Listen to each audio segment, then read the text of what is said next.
What's on your list? Hi, my name is Dr. Arian Wine, if we haven't met before. I am a cognitive scientist, and I teach you to see into your subconscious and heal it to wholeness. Because you are meant to live in mental wellness, and you are meant to live with a mind that is thriving. And so, I'm going to ask you, what's on your list? This is something that I started doing as a mental wellness tool for myself, and I want to share it with you. So, mental wellness is something that we have been talking about in this little video series. This is part 3. If you want to get into what mental wellness is, go watch the previous video. And if you want to talk about how the mind is not meant to stay in survival and how to help your mind get out of it, then go watch the first video. But in this video, I want to have a little chat with you about creating your list. Now, you probably already have this going in some way, shape, or form, which is why I'm asking, what's on yours? Your mental wellness list is kind of the opposite of a mental health routine. So a mental health routine, for me, has been this giant list of all these things that I did or would do or should do or had to do to maintain my mental health. And back when I very first started this journey, which was right when I finished my PhD, because I got into this journey because I had completely burnt out my cortisol. I completely burned through all my cortisol, finishing my Doctor of Psychology. After that, I had to start my healing journey. Great. So hopefully you haven't damaged yourself as much as that, but just in case you have, hi, let's be friends. I started doing things every day for my mental health. And then I started doing so many things for my mental health every single day. I started writing it on a list, and that list was so big, it was over 30 items. I literally was doing this stuff every single day. Now, it has been, when did I get my PhD? It's been over about 10 years, around about 10 years since I finished my PhD, and I have graduated. I graduated myself from my mental health journey to my mental wellness era. And that's what we're all doing here. We're hanging out in our mental wellness era. Welcome. Say hi to your friends in the comments. I'm so glad that we're here together. We get to spend some time together. Let's talk about our list. So, this is like the opposite of me saying, Arian, you need to do 18 more things today to maintain your mental health. And I started saying, what's on my mental wellness list? What's on my list? I'd like to feel a little better right now. So this is the mental wellness mindset shift we were just talking about. In the mental wellness mindset shift, you let your mind start asking questions like, what's the next good thing? How do I feel right now? How could it be better? What can I do for myself to feel more stable, more deeply, more grounded, more like me? To access more of my creativity, to float through the energy that I'm in right now, to open myself up to new experiences, to express my energy. What can I do or not do next? What's your list? So the mental wellness list isn't something you have to do, isn't something you have to look at. It's something that reminds you of the good and beauty and wonder of your own mental world and how to go get it. How to create and cultivate more life experiences for yourself that invite this in. So, 2 things. 1, I'm going to tell you things that are on my mental wellness list to inspire you and talk about how amazing they are and how they make me feel and encourage you to do that. The second thing is I'm just straight up telling you, girl, boy, go make your list. Make your list. Because when you actually write something down, it hits different in your brain. There's actual core research in psychology showing that writing things down compared to typing it, or writing things down compared to just telling yourself you'll remember it. And I think another control condition was just telling a friend. But the deepest one was writing it down, specifically writing it down for yourself. So like if you're writing it down to study for a test, it's less meaningful than when you write it down like in your journal. Because when you're writing something for yourself, you're putting something using your physical body into the physical world that is just for you and you. And it's really fun. I love writing. I love writing in my journal. I do it pretty much every day. I have for a really long time as part of my mental wellness journey. If you want to hear more about that, let me know. But that's like the first thing on my list is I write in my journal. I just want to encourage you to make your own list. So let's talk about what's in a mental wellness list. How you use it, we've already talked about. You look at it not because you have to, you look at it for fun. You look at it when you're bored. You look at it when you feel icky. You look at it when you're like, weird taste in my mouth. Or you just had an experience where you're like, I don't need that to stay. You just have an experience, you're like, I don't need that energy to stay. Okay, well, what can you do to get some different energy going for yourself? So that's what to do with your mental wellness list. And how to make a mental wellness list is to physically write down the things that make you feel better when you do them. What makes you feel better when you do it? Not because you have to. I have to sweep the floor, and after I do it, I guess I feel better. Although having a clean space, having a clean home is a major mental wellness hack, let me tell you. But it's more like mental stability, right? Things are okay. I can walk around without possibly stepping on something gross in my kitchen. I'm good. I'm good.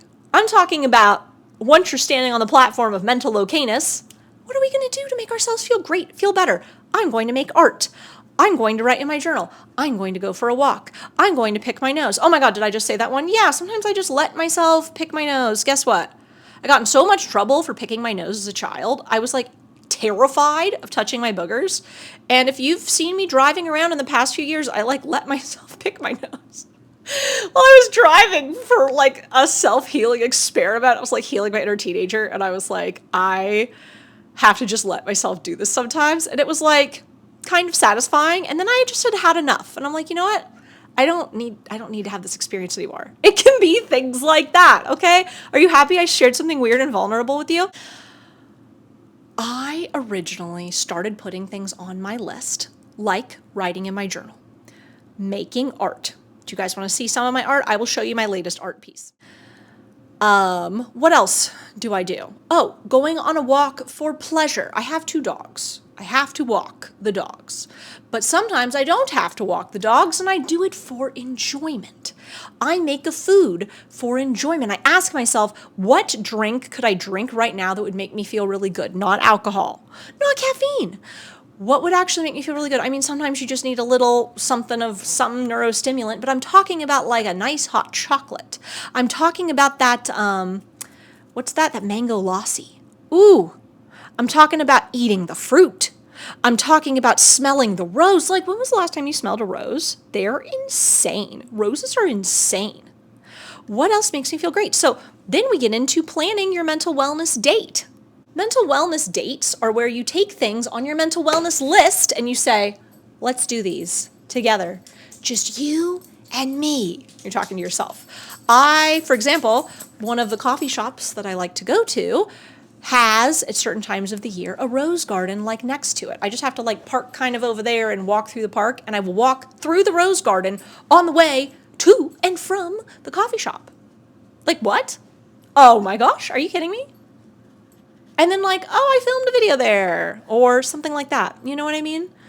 I take myself on a little mini micro date. And then I also was like, well, when I go to drive home, this one aspect of driving home, like past the grocery store, is stressful. Mental wellness, brain kicks in. It's like, what could I do to make myself feel a little better? I will drive for an extra 2 minutes and go over the bridge instead. Oh, I no longer have to face this mental pain of the traffic. And I can just enjoy my little mini personal date. So now we're going from having a list that you use to replace the drudgerous routine of, oh my God, I didn't take the 8th supplement today, I'm going to die, to what drink would make me feel really great right now. You go from, I have to do these 7 things every morning, to whatever, I have to force my meditation, to you can just do something that gets your mind into a meditative state. Guess what? If I try and meditate right when I wake up, I fall back asleep. That's just what happens. But if I wake up and I start making art, I never have fallen asleep making art, and I just kind of slowly wake up while I'm doing that, and my mind has been in this meditative state the whole time. I got to experience looking at colors and just being alive, and it doesn't matter when I put down the brush, and it doesn't matter. Nothing matters. It's kind of a list of things that don't matter, but yet they make your life complete. I want you to have a list.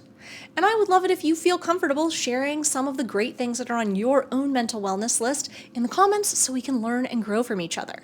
So my mental wellness list looks like things I absolutely do not have to do, but I know will fill me up inside and bring me joy. And I also don't necessarily have anywhere else in life that I can do them.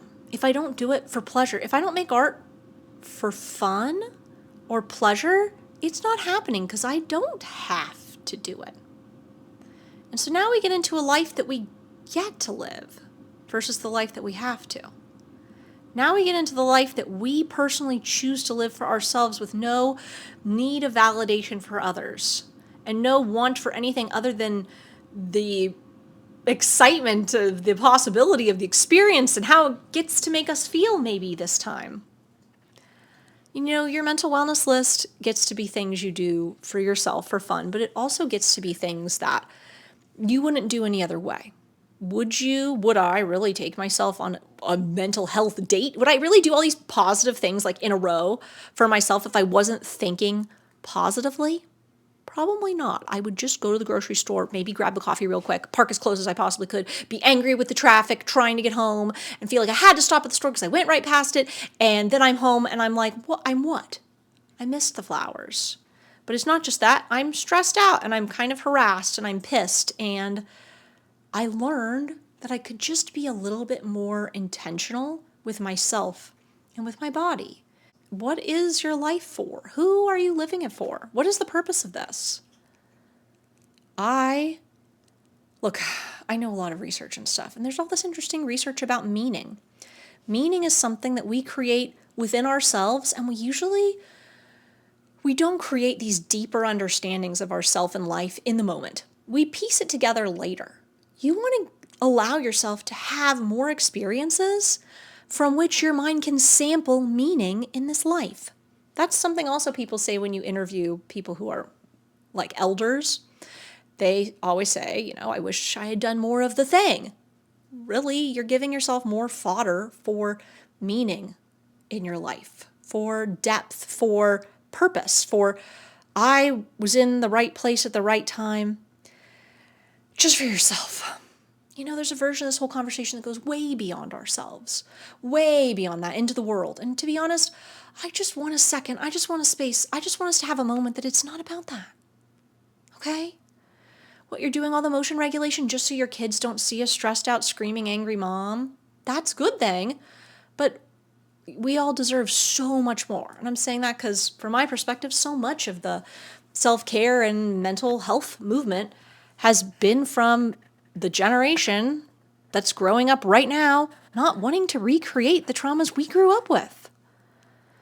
Whether or not we see the larger world accepting the same responsibilities, I promise it's there. You and I do get a bigger picture and we do get a bigger impact on the world, but honey, none of that really matters if you didn't get to live. You get to live. You get to live now. Your life gets to be just for yourself. Okay, you don't have to just only be, or even be a freedom fighter and a crusader and change the world. Like, you can literally just live. There's quotes about that. It's like, just living in peace, an act of resistance. Just loving yourself, act of resistance. Just caring about yourself, act of resistance. But it doesn't have to be an act of resistance. It can just be your life, and it can be good. You can live your life for you. And this is a mindset shift, because I know you already do stuff like this. But as you start to live with the mindset of mental wellness, for me, having things like my list, I'm going to cry. It reminds me that there is good and there is beauty and there is purpose and there is meaning in me just existing for me without purpose. I truly just want us to all be okay. Oh. And then after that, then we can do something. But let's just take a moment to be okay and snooze everything else. All right? Because we are not going to create a world of okayness from panic and stress and drain. We're going to create it from pleasure and depth and goodness and well-being and being solid and stable within ourselves, but also soft vulnerable, flexible, gentle, able to change, able to grow, able to turn the page. So turn that page in your mind, make your mental wellness list right now. And I just want to encourage you to keep going in the direction of your dreams and let those dreams be something that come from the inside out, because you created your mind and your inner world a place where they feel safe and they feel honored, and you're able to tap into that version of yourself. All right? And one day maybe you can share that with the world. I love you. I believe in you. Thank you for spending this beautiful time with me.